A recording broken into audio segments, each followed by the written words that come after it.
സംസ്ഥാനത്ത് വരും ദിവസങ്ങളിൽ മഴ ശക്തമാകാൻ സാധ്യതയെന്ന് കാലാവസ്ഥാ വകുപ്പ്. ഇന്ന് 4 ജില്ലകളിൽ മഞ്ഞ മുന്നറിയിപ്പ് പ്രഖ്യാപിച്ചു. തിരുവനന്തപുരം, കൊല്ലം, പത്തനംതിട്ട, കണ്ണൂർ എന്നീ ജില്ലകളിലാണ് മുന്നറിയിപ്പ്. നാളെ 9 ജില്ലകളിലും മഞ്ഞ മുന്നറിയിപ്പ് പ്രഖ്യാപിച്ചിട്ടുണ്ട്. ഞായറാഴ്ച വരെ മഴ ഉണ്ടാകാനാണ് സാധ്യത. ഇതിനു പുറമെ തെക്കൻ കേരള തീരത്തോട് ചേർന്ന് ചക്രവാത ചുഴി സ്ഥിതി ചെയ്യുന്നുണ്ടെന്നും ഇതിന്റെ അടിസ്ഥാനത്തിൽ മെയ് 11 വരെ കേരളത്തിൽ ഒറ്റപ്പെട്ട ഇടങ്ങളിൽ ശക്തമായ മഴയ്ക്കും 50 കിലോമീറ്റർ വേഗതയിൽ കാറ്റിനും സാധ്യതയുണ്ടെന്ന് കേന്ദ്ര കാലാവസ്ഥാ വകുപ്പ് അറിയിച്ചു.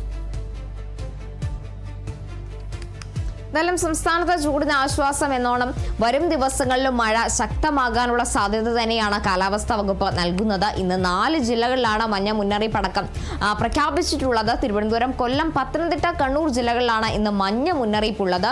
നാളെ 9 ജില്ലകളിലും മുന്നറിയിപ്പ് നൽകിയിട്ടുണ്ട്. ഞായറാഴ്ച വരെ കേരളത്തിൽ മഴയുണ്ടാകാനുള്ള ഒരു സാധ്യതയാണ് കണക്കാക്കുന്നത്. കൂടാതെ തന്നെ തെക്കൻ കേരള തീരത്തോട് ചേർന്ന ചക്രവാത ചുഴി സ്ഥിതി ചെയ്യുന്നതിനാൽ മഴ മെയ് 11 വരെ ഉണ്ടാകാനുള്ള ഒരു സാധ്യതയും നിലനിൽക്കുന്നുണ്ട്. കൂടാതെ തന്നെ കാറ്റിനും അടക്കം സാധ്യതയുണ്ടെന്നാണ് കേന്ദ്ര കാലാവസ്ഥാ വകുപ്പ് നൽകുന്ന നിർദ്ദേശം.